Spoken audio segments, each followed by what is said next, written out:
Hello and welcome to the Immigrant Magazine Weekly. I'm Pamela Anchang. On this edition, we will take a look at the current SARS crisis going on in Nigeria, where the military is reported to have shot and killed non-violent protesters. As an African immigrant, this is a big cause of concern, since Nigeria is considered one of the more advanced countries on the continent. To get to the bottom of this, the Immigrant Magazine Weekly reached out to Mr. Fidelis Duker, founder of FAD 360 TV News, a prominent news outlet in Lagos, to bring us up to speed. This is a very important edition you certainly do not want to miss, coming to you directly from our media partner and eyewitness in Lagos itself. If you haven't subscribed, please, now would be a good time for you to do just that. And also be sure to ring the notification bell so that you will be notified as we will be bringing you updates as the story unfolds and as the days go along. So let's get right to it and let's bring on Mr. Fidelis Duker. Great to have you on the show, Fidelis. Thank you, Pamela. Yes, I know, given the circumstances, these are not so happy times, but we're grateful to have the opportunity to bring light to something really pressing and that the world needs to know that's going on. So tell us a little bit about the updates on what's going on in Nigeria right now. I think it's still tensed. Early this morning, there were several violence going around the city of Lagos. As I speak to you, about 10 states in Nigeria are under lockdown. A curfew has been imposed by the government of those states. Last night, the government came out yesterday evening in Lagos and issued a curfew asking that the protesters, the youngsters who have been on the streets for the past 11 days, protesting peacefully. For the first time in the history of Nigeria, we've had this large number of young people in their 20s, brilliant young minds, either in tech, engineering, medicine, coming out together to demand for a better Nigeria. It started with the ENDSARS. ENDSARS is supposed to be the Special Anti-Robbery Squad. It's a police arm in the police force that has been engaging in brutality of the citizens over the years. There have been several cases, inhuman treatment to young people. You have a mobile phone, you are arrested and called, in quote, a Yahoo as a foster. You have a laptop in your bag. Even my son had an experience. He was coming from school, a third year student in the 300 level student in the university at 18, was coming back from school and he was accosted by these same people, taken to an ATM machine, and the little funds he had in his account was withdrawn by these policemen. And before he was set free. Because if he had refused, they might have killed him. So it's been a case of several brutality of the citizens over the years, and then several people have been killed by the same police without no justice, nothing happening to the culprits. So these youngsters came up about close to about 3 weeks ago and felt that there was need for the government to address the issue. Interestingly, the government scrapped the units immediately, but the anger of the youngsters was that after scrapping the unit, they set up another one called SWAT. Yeah. And the youngsters got upset that you've not even taken time to review, to reform, to even look at the injustice done by these people over the years. From one particular arm from now, so they got angry and still on the streets till yesterday evening when there were incidences around the city where people were attacked and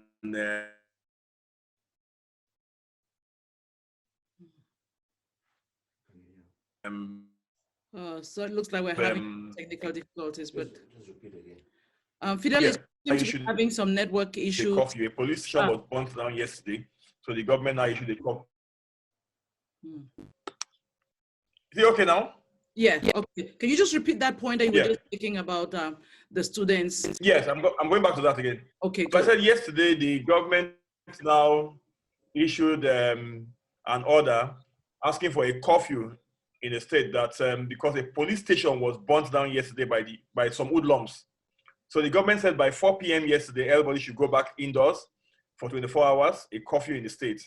But the youngsters said, okay, we'll stay on the streets, but we won't move. We'll be at that particular point called the Lekki Toll Plaza. It's a toll plaza We'll just remain there, we won't move, and we'll just sit on the floor there for 24 hours. And they were there. Interestingly, at about 7 o'clock in the evening, the lights were put off, the CCTV cameras were removed, and then the next thing we heard were gunshots by the military, and several lives were lost. These were innocent people sitting down on the floor, doing absolutely nothing, just sitting down there and waiting with their flags on, and they were shot and killed. You must have seen the pictures online on several social media platforms. It was tragic. So this is something that the youngsters were abiding by what President Buhari put in place in terms of, okay, we're not gonna be, doing what we're not supposed to be doing, and they just decided to have a sit down. Yes. They were having a sit down, and sit down, yes. They were brutalized, some were killed. Yes, a couple of them were killed. The pictures have been online. The reports have been conflicting with the figures. Nobody knows the figures, but it was dark. You can imagine shooting people in the dark. Yes, I can imagine. And then there were claims that some of the bodies were taken away by the soldiers. So what has the government said about this particular incident? That is the annoying part of the entire process. Interestingly, the governor of the state came out this morning to apologize, claiming he was ignorant of the attack, that he only placed a curfew. He never knew that they would be attacked. And he apologized this morning and all that. But the president has not said a word. Nigerians are still begging. President Buhari talked to us. He had a meeting with the ministers today. He never mentioned anything about what happened yesterday. And that is the act. So let me ask you something. And that's why the youngsters, yes, please go on. Yeah, now I'm just gonna ask you because I read some statements from New York Times and some other outlets that there were reports that a prison was burned down and criminals were let loose, and also that buildings have been built, cultural buildings have been burned down to ashes, and so on and so forth. Who is responsible for this, and what? Hoodlums. Hoodlums. It's not the protesters. Hoodlums who took advantage of what happened yesterday. The prison was before yesterday. The prison was 2 days ago. The same issue, who took advantage of the whole process. There have been videos where we saw security agencies carrying hoodlums to go and attack the peaceful protesters. Do you think someone is responsible for that? Is it something to kind of neutralize and give them? Yes, that's the whole idea. The whole idea is to neutralize the youngsters who have been on the road. It's very obvious. The signs are there. And then, like you mentioned, today, TV stations, radio stations were burnt down. Newspapers, companies were burnt down. So there have been several actions going around. And because there's no law, there's anarchy now in the state. And the president had a meeting today. He did not say a word about what is happening when the global community has been talking about it. The British Foreign Secretary spoke about it this evening. The American and the UN have spoken. The New York Times have spoken about it. But the president did not even say a word, even when he had a meeting today about it. And some people begin to ask, is he angry with Nigerians? Yeah, now this is a crisis of leadership, you think? Yeah, going on. absolutely. And, yes, and what do you think the international community, are they doing enough in terms of the outreach, especially if the president is not doing anything? Because, when something happened in Paris, people reacted and world leaders reacted. So what's going on in terms of world attention and outreach? Interestingly, that's why I'm very happy you're doing this. The international media is not really giving attention to it. I saw a particular interview earlier this evening on the CNN where they discussed the issue, and they were asking, when it happened in Paris, when millions marched on the streets in Paris, the entire world was there. When Black Lives Matter in the US, the entire world, the attention was there. Now, why is it that young people were killed yesterday in Africa, in Nigeria, nobody's saying anything about it? And then one of the guests on the show said, Africa does not matter. The African life does not matter to the West. That is just normal that they will not even show any attention there. So that's a challenge. But interestingly too, the Nigerian community all over the world are standing up. Right. Today, thousands of Nigerians marched to the Nigerian High Commission in the UK. Mm-hmm. They were there for hours, insisting that they must see the High Commissioner, and he came out finally and met them. And of course, they moved from there to the House of Commons to present their petition, asking that Nigerians should not be allowed into the UK for medical treatment and all that. So I think to a large extent, some of these things will work. The danger for us is that a problem to Nigeria is a problem to the African continent. Absolutely. It's a big danger. I'm glad you said that, because in our introduction, we mentioned that Nigeria is considered one of the more advanced countries in Africa, and in sub-Saharan Africa, I think should be the most populated. Yes, now the most populous. Yes, so if anything, Nigeria would affect the diaspora. For every 4 black people you see on the face of earth, 1 is a Nigerian. That's true. That's the population. It's a massive population, over 200 million people. And it's a danger if the country goes into this anarchy. You can imagine what will happen to the West African sub-region. Absolutely. So let me ask you this question. What about the United States? Have they said anything? I read somewhere, I think maybe the Biden's team said something, but I don't know. Yes, the Biden team said something. Hillary said something earlier. Oh, who has spoken up? Who has spoken up? So far, Hillary Clinton said something before the attack on yesterday. Then Biden also said something today. But the American government has not said anything yet. President the Trump UN, of course, said anything yet? Nothing yet. Of course, the Trump government has not said anything yet. We are still waiting. What would it mean for President Trump to say something? What do you think? It will go a long way. Maybe that's the war power. The United States government is the war power. Maybe that will move our president to talk, to even address the nation. Because people have been asking, why can't you just talk to us? Tell us what is going on. And even if you listen to all the young people on the streets today who are involved in the protests, all they were asking for, we want to hear from our president. Okay. So what do they want to hear from the president? What are their demands specifically? 1, they want the timelines, deliverables. They made a 5-to-5 request that all those officers who are involved in the brutality of Nigerian citizens by the SARS should all be punished. It should be an investigation. If found guilty, prosecuted. Right. That each state government should form a judicial committee to investigate the brutality over the last 10 years. Interestingly, only about 7 states have formed the committees so far to investigate those acts of brutality. The youngsters are also asking that good governance, beyond SARS, we want good governance. So much unemployment, poverty in the land, with our rich resources, a blessed country, things are not working. So, and they're also asking that they want to be involved in governance too. Absolutely. Absolutely. That's wonderful. So let me ask you, the question is, President Buhari said he eradicated or dismantled SARS and replaced it with something called SWAT. What's the difference between SARS and SWAT? Hello, Fidelis? Are you there? So far, there's no difference. I'm here. I'm listening. Yes. Okay, so far, we've not seen any difference. It was... Can you hear me now? Very well. That was one of the anger of the young, is that you've not even shown real commitment. Because over the years, this same SARS has been reformed, disbanded. This is the 4th time. That's why the youngsters don't believe that it will work this time around. Okay. So they are insisting that there will be clear-cut timelines. These committees will be set up. Those who are found culpable of police brutality should be punished. Isn't it? Should face prosecution. Yes. Those who have not, and then of course they're also asking that for those who have lost relatives, there must be compensation to the families. For those who have been maimed, one way or the other, there must be compensation to them. These are the things they're asking for.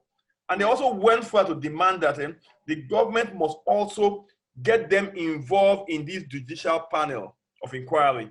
They want to be involved. It shouldn't be a government-only panel. They want to be involved in the process so that they can also contribute to how this panel will function well. That's really something astonishing, that the government is not listening to the youth who are the future of the country. I mean, like you said, people have been protesting, and Nigeria has been known for a long time for some, like most countries, corruption. I'll tell you the beauty. The beauty of these youngsters. Yes. Sorry for cutting you. The beauty of these youngsters. You know that after every protest, unlike previous ones, they will clean the entire environment completely clean. They will sit down there. They were so caring to themselves. They will bring their own food, share it amongst themselves. They were so orderly that you could not, at that particular spot where they were meeting for the past 11 days, you could not find even a sign of crime happening there. So just to clarify, we're not talking about hoodlums like they're being characterized as. Yes, they are not. And these are tech experts. Some of them have businesses they are doing. Yes. They woke up and said, look, we want a better Nigeria. If our parents could not do it, let's do it for our own generation and our own children. Yes. So what and most of them are in their 20s and 30s. Yes. Very young people. So let me ask you about the diaspora participation, because I didn't get that. Yes, I heard you very well. What about the diaspora? Let's talk about what we can do. Okay, the diaspora, especially here in the United States. Advocacy. Every 3 African you see, maybe one there is Nigerian, and Africa has 50-something countries. So now, what can the Nigerian diaspora do, and are they doing enough? Are they doing something already to support the youth and what's going on? Yes, I was impressed with what I saw with the Nigerians in the UK today. I also know that the Nigerians in the United States will also begin to act too. Looking at, I know that they are very committed. You see, beyond advocacy, I will also tell you that part of the support the youngsters got for this in the last 11 days was from diaspora. They had so much funding. They were supporting. They had a GoFundMe account they opened, and it was very transparent. The fundings were coming in and all that. So I think to a large extent, there's a lot that can be done, apart from advocacy from, of course, Nigerians in diaspora, and even all Africans in diaspora. We must talk. Absolutely. The government must be responsive to the people. Governance is a responsibility. Yeah. Leadership is not a right. You are there to serve the people. So you must give your best to the people. What would the funding do? What is the funding there for? What are they doing with the funds? I think the funds, what they used the funds for was for mobilization last time. Okay. They were mobilizing because they were able to mobilize about 28 states. One of the biggest challenges we are facing now with the entire process, the politicians are trying to bring in ethnic diversity to divide the groups on the lines of ethnicity and religion, which was not there. Last Sunday when they had their church service, they all had church services. The Catholics were there. They all prayed. On Friday, they had the Jumat service, and they were all there together. So what we have found out in the last couple of days now is that some states now are now backing out of the process, saying we want SARS, no ENDSARS. You get the point? Yeah. That is what the politicians are trying to introduce now, a divide and rule. And that's what I think the youngsters were doing when they were getting that fund. They were mobilizing their colleagues all over the country to come out in their numbers and support the protest. And they have also said that as soon as the curfew is lifted, they will continue their protests until justice is gotten. So what do you think will happen if this is not handled adequately? Because think about what happened in Egypt, the Arab Rising. Remember? Danger. Are you weary of carelessness by Buhari and his cohorts, that if they don't do something, what do you think will happen? Pamela, you are 100% right. You've given good examples. Tunisia, Libya, Egypt, Sudan. Yes. And Nigeria is a very precarious country in the sense that we have several ethnic groups, several tribes, different religions. So it's a danger if such an uprising happens in Nigeria. If you look at Egypt, dominant Muslim country. But Nigeria, you have diverse Christians, Muslims, traditional worshippers, and also we are very careful, and we are begging that the government must act responsibly. Bottom line. Well, that is the only way out of this. We are not praying to go into a crisis that we cannot handle, because even the international community cannot even handle it. Nigeria is too large, 200 million. Look at the Boko Haram issue. This is about the 10th year we've not been able to solve the Boko Haram issue. You can imagine the entire country going in flames. So we're begging. We believe that this crisis can be handled. We've appealed to the youngsters too, who have in all fairness to them, they have been very responsible. If what happened yesterday was avoidable, the soldiers will have gone there, condoned the area, even protect them till this morning. That would have been better than what happened. There was no reason. And you see, there were denials. The army came out and denied that they were not involved in it. But this evening, they have come out again to say, yes, they know the soldiers who were there. Because even the bullets were found on the floor. Bullets were on the floor there, and the bullets had the tag of the Nigerian army on them. So what is your message to the world? I mean, as a media person and someone that's an eyewitness that's seeing everything that's going on, what's your message to the world about what they I think the world should and can do? Look at Nigeria at this point in time. Nigerians all over the world should come out. We must speak against oppressive government. We must speak against bad governance. We want a better Nigeria. This is a country that is blessed, and we feel that the world must rise up and see how we can save Nigeria from total doom. The signs are there. Those who are asking for division at this point in time, it's very difficult at this point in time, because even if you want to go your separate ways as an entity, it must be done in a more civilized way, without violence, not in anarchy. We know what happened in Sudan. It took several years even before they could be separated. So we're begging that the world should look at Nigeria. There should be attention to Nigeria now at this point in time. Do you think the United States is setting a good example? Because, you know, we've just been recently dealing with police brutality and a call for reform and all whatnot. I know it doesn't compare with what is going on there, but it's not very different. No, what can you say? It's not very different, and it's even scary in the sense that I've been hearing a couple of the politicians here saying, using the US as an example, why are you complaining? Is it better in the US? They have used as an example, and it's terrible for us. It's not even good. The US was a signpost of the most civilized country in the world, best democracy. We've had comments in the elections going on, the run of elections now, unlike in the past in the US, they have never had a very tense election like this one, where a candidate will tell you that if I lose, I might not accept and all that. That never happened in the US. So it's a danger for us too down here in Nigeria, because even our politicians here are not even considering the US as an option. When you talk to them, they tell you, are they better? But anyhow we look at it, our own is prayers at this point in time. We must pray for a safe place for Nigerians now. People are so scared in their homes. In the next couple of minutes now, you hear gunshots in the air, rent in the air all over the states. Well, I hope you really do stay safe. And in if governments are letting the people down and leadership, it's time for the people themselves to do what they need to do. So last word, Mr. Duker. Last word is that thank you for giving me all this opportunity. I think Nigerians all over the United States will see this particular interview, and of course we'll see how we can begin to contribute and see how we can support our country. The support is not only about money, it's also about lending your voice and asking that we have a better government. No matter where you are in the world, you still remain Nigerian. Absolutely. Thank you so much, and we look forward to having this conversation. I hope you come back and give us more updates. And I will. Thank you. You're doing a fantastic job with the show. Oh, thank you so much. I hope that next time when we talk, we'll be more optimistic and that something better than this. Yes, not this time. Thank you, Pamela. And solutions found. Yeah, thank you.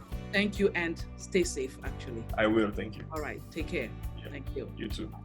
We've come to the end of our show. I hope you enjoyed it, and if so, please share your opinions with me in the comment section or send me an email at publisher@immigrantmagazine.com.